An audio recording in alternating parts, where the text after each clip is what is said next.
Iran ఆరోపణల్ని Qatar తోసిపుచ్చింది. America linked sites ఏవైతే ఉంటాయో ఆ గ్యాస్ ఫెసిలిటీస్ మీదనే మేము దాడులు చేస్తున్నామన్నది అభ్యంతరం వ్యక్తం చేసి, అమెరికాకి సంబంధం లేదు అసలు ఇక్కడ ఉన్న గ్యాస్ క్షేత్రాల మీదన, కానీ ఇరాన్ దాడులు చేస్తోంది, దాడులు చేసి ఈ సాకు చెప్తోంది అని వ్యాఖ్యానించింది ఖతార్. వాళ్ళు నిన్న దాడులు చేసినటువంటి ఇవన్నీ కూడా చాలా పెద్ద ఎత్తున సంక్షోభంలో పడ్డాయి. ఆ సంస్థల్ని ఆదుకుంటామని ప్రకటించారు. US bases in Qatar and the region. We reject this claim, which cannot be accepted under any circumstance.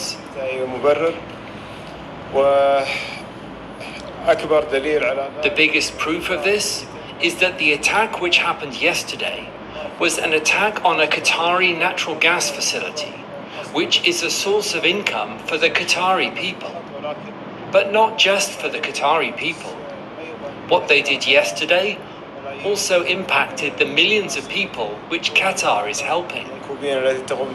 మీరు దాడి చేసింది ఖతార్ దేశపు యొక్క ఆస్తి, ఖతార్ ప్రజల ఆస్తి మీద దాడి చేశారు, తప్పు ప్రచారం చేస్తున్నారని చెప్తున్నారు ఖతార్ పాలకులు.